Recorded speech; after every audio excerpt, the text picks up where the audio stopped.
Hello friends, एक बार फिर से आपके अपने YouTube channel education Nikhil study में स्वागत है। आज की वीडियो क्लास 12 हिंदी व्याकरण में हमारा टॉपिक चल रहा है अलंकार। जैसे कि जानते होंगे कि हर साल बोर्ड परीक्षा में हमारी अलंकार पूछी जाती हैं। दो परिभाषा में हमें अथवा करके दिया होता है, उसमें से हमें एक करनी होती है और जिसके हमें कितने मिलते हैं 2 नंबर। अगर हम एक डेफिनेशन और उसका उदाहरण हम लिख दें तो हमारे 2 नंबर कंफर्म होते हैं। जैसे कि हमें पता है कि हिंदी के नंबर बहुत ही इंपॉर्टेंट होते हैं। अगर हिंदी में जितने ज़्यादा हमारे नंबर आएंगे उतनी अच्छी हमारी परसेंटेज बनती है। तो हिंदी के नंबर हमें बिल्कुल नहीं गंवाने चाहिए। जैसा कि आप डेफिनेशन लिख देते हैं मगर उदाहरण नहीं लिख पाते, क्योंकि बहुत बच्चे उदाहरण भूल जाते हैं क्योंकि उन्हें हार्ड उदाहरण याद करते हैं। इसी तरीके से मैं बहुत आसान तरीके से आपको उदाहरण बताऊंगा जो कभी भी लाइफ टाइम में नहीं भूलेंगे।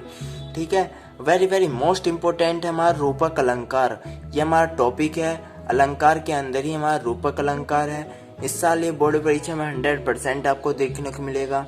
अगर आप याद करते हैं तो आप इस जगह से याद करते हैं, आप कभी लाइफ टाइम नहीं भूलेंगे।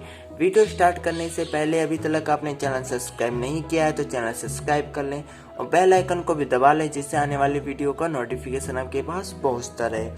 ठीक है, चलिए वो वीडियो स्टार्ट करते हैं। टॉपिक है हमारा रूपक अलंकार। ठीक है, आप एक रफ निकाल लें या फेयर कॉपी निकाल लें, उसमें आप एक जगह लिख लें जिससे कि हमारे सारे क्वेश्चनों को सॉल्यूशन एक जगह होता है तो हमें याद करने में कोई प्रॉब्लम नहीं होती है। बोर्ड परीक्षा में एक ही साथ हम सारे क्वेश्चनों को उठा के देख सकते हैं, रिवाइज कर सकते हैं, जिससे कि बार बार हमें बुक कॉपी उठाने की कोई ज़रूरत नहीं होती है। ठीक है, चलिए स्टार्ट करते हैं। रूपक अलंकार, इसकी डेफिनेशन लिखेंगे।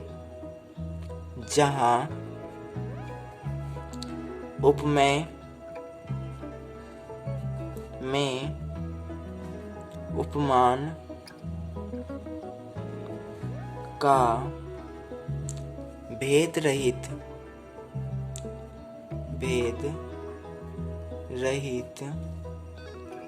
आरोप हो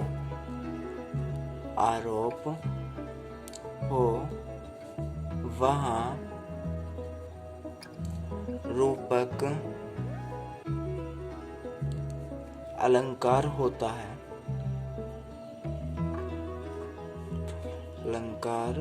होता है। जैसा कि बहुत आसान डेफिनेशन है। जहाँ उपमेय में उपमान का, ठीक है, ये टॉपिक याद रखना है। जहाँ उपमेय में उपमान का भेद रहित आरोप हो वहाँ रूपक अलंकार होता है। आगे लिखेंगे इसके हम। रूपक अलंकार में उपमेय और उपमान में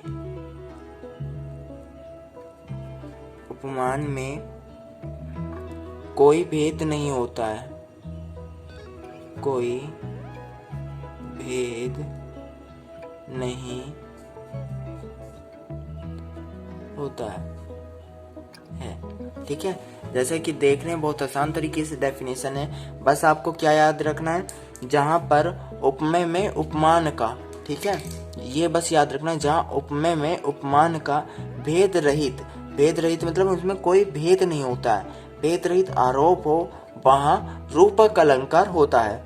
रूपक अलंकार में उपमेय और उपमान में कोई भेद नहीं होता है। ठीक है, अगर आपको डेफिनेशन अच्छी लगे तो अभी आप वीडियो को लाइक कर सकते हैं। ठीक है, अब हम इसका उदाहरण बताएंगे। बहुत आसान तरीके से उदाहरण बताएंगे जिससे कि आप एक ही बार लिखें या एक ही बार पढ़ें, आपको उदाहरण याद हो जाएगा। ठीक है, उदाहरण बहुत आसान तरीके से है। ठीक है, वीडियो इसकी मत करना, वीडियो बस पूरी देखते रहना जिससे कि आपको उदाहरण और डेफिनेशन पूरे समझ में आए और मेरी एक एक बातों को आप सुन सकें। ठीक है, उदाहरण है हमारा। गिरा अनिल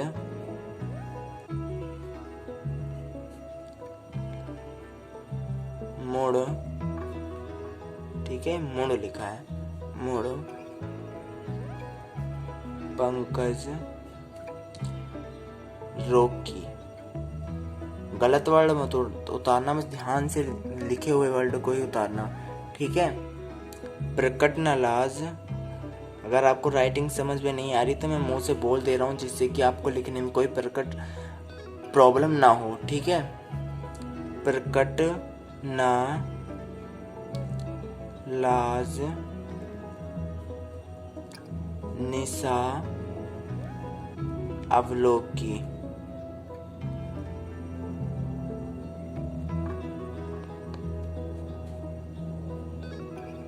ठीक है, जैसे कि आप देख रहे हैं कितने आसान तरीके से उदाहरण है हमारा।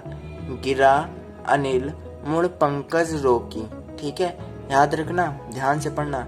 गिरा अनिल मुड़ पंकज रोकी, प्रकट न लाज निशा अवलोकी।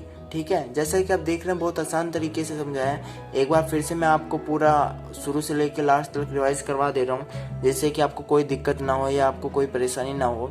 टॉपिक था हमारा रूपक अलंकार। ठीक है, इसकी डेफिनेशन है हमारी, जहाँ उपमेय में उपमान का भेद रहित आरोप हो। बस आपको ये वर्ड याद रखना, उपमेय में उपमान का भेद रहित मतलब जिसमें भेद नहीं होता है, आरोप हो, वहाँ रूपक अलंकार होता है। ठीक है, इतने आसान सी डेफिनेशन है। रूपक अलंकार में उपमेय और उपमा में कोई भेद नहीं होता है। ठीक है, इसका उदाहरण है गिरा अनिल मुड़ पंकज रोकी, प्रकट नालाज निशा अवलोकी। ठीक है, आपको उदाहरण और डेफिनेशन याद हो चुकी है, तो अभी वीडियो लाइक कर सकते हैं, और नहीं याद हुई है तो आप तब भी लिख तो लिए ही होगा, आप याद कर सकते हैं। ठीक है, अगर वीडियो अच्छे लगे तो लाइक कर दो, यदि आप हमारे चैनल पर नए हो तो सब्सक्राइब कर दो।